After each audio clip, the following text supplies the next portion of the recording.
President, do you have a New Year's resolution? Let's hear it.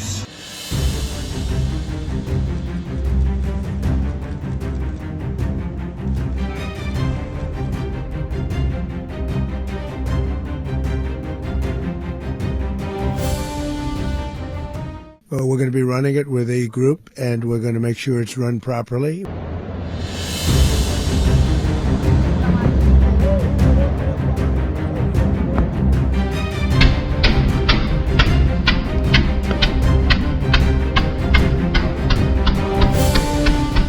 U.S. captured Nicolás Maduro and his wife after conducting airstrikes on Venezuela on January 3rd. Maduro and his wife, First Lady Celia Flores, were indicted in New York on charges linked to narco-terrorism conspiracy after the capture. In the aftermath of the airstrikes, Donald Trump declared that the United States would run Venezuela until a proper transition is achieved. Trump also acknowledged a U.S. presence inside Venezuela, but insisted it would not amount to a formal military deployment. We're going to have a presence in Venezuela as it pertains to oil, Trump said, directly linking U.S. engagement to energy interests. Well, we're going to be running it with a group, and we're going to make sure it's run properly. We're going to rebuild the oil infrastructure, which will cost billions of dollars. It'll be paid for by the oil companies directly. They will be reimbursed for what they're doing, but that's going to be paid.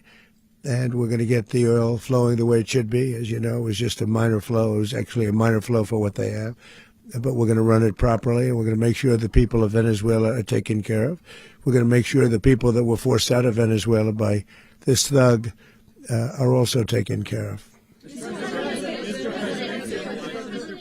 President, does the U.S. running the country mean that U.S. troops will be on the ground? How will that work? Well, you know, they always say boots on the ground. Oh, so we're not afraid of boots on the ground if we have to have. We had boots on the ground last night at a very high level, actually. We're not afraid of it. We don't mind saying it. But we're going to make sure that that country is run properly. We're not doing this in vain. This is a very dangerous attack. This is an attack that could have gone very, very badly. Could have gone very badly. We could have lost a lot of people last night. We could have lost a lot of dignity. We could have lost a lot of equipment. The equipment is less important, but we could have lost a lot. And we're going to make sure that this is proper. We're there now. We're ready to go again if we have to. We're going to run the country right. It's going to be run very judiciously, very fairly. It's going to make a lot of money. We're going to give money to the people. We're going to reimburse people that were taken advantage of. We're going to take care of everybody. It's very important. We couldn't let them get away with it. You know, they stole our oil. We built that whole industry there, and they just took it over like we were nothing. And we had a president that decided not to do anything about it. So we did something about it. We're late, but we did something about it. Yeah, please. Mechanism by which you're going to run the country? Are you going to designate a U.S. official to coordinate? Yes, it's all being done right now. We're designating people. We're talking to people. We're designating various people, and we're going to let you know who those people are. Would run Venezuela? Well, it's largely going to be for a period of time the people that are standing right behind me. We're going to be running it. We're going to be bringing it back. It's a dead. You know, I talk about a dead country. A year and a half ago, we were a dead country. Now we're the hottest country anywhere in the world. We're a country doing better than any country anywhere in the world. And it required leadership. Venezuela has a lot of bad people in there, a lot of bad people that shouldn't be leading. We're not going to take a chance that one of those people take over for Maduro.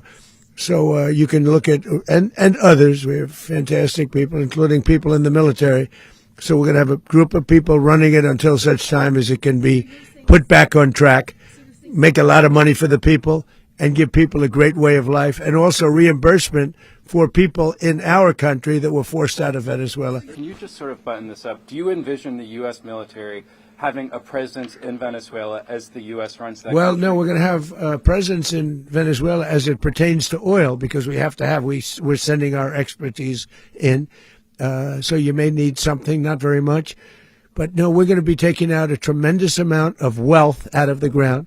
And that wealth is going to the people of Venezuela and people from outside of Venezuela that used to be in Venezuela. and it goes also to the United States of America in the form of reimbursement for the damages caused us by that country. So I want to thank you all very much. Thank you. Despite repeatedly portraying himself as a peacemaker, Trump's administration has increasingly relied on military force as a policy tool. Last month, U.S. forces conducted airstrikes on alleged ISIS targets in Syria and Nigeria. In 2025 alone, the United States targeted nuclear facilities in Iran, Houthi positions in Yemen, and vessels in the Caribbean. American forces also launched attacks against armed groups in Somalia and militant targets in Iraq. Each operation added to a growing list of active and recent U.S. military engagements. This pattern mirrors earlier interventions, including the 2003 U.S. war in Iraq that led to the overthrow of Saddam Hussein's regime. This reshaped the region and triggered years of instability and violence. This also recalls the 2001 invasion of Afghanistan, launched to eliminate al-Qaeda and remove the Taliban from power. Lasting nearly 2 decades, the Afghanistan conflict became one of the longest wars in U.S. history.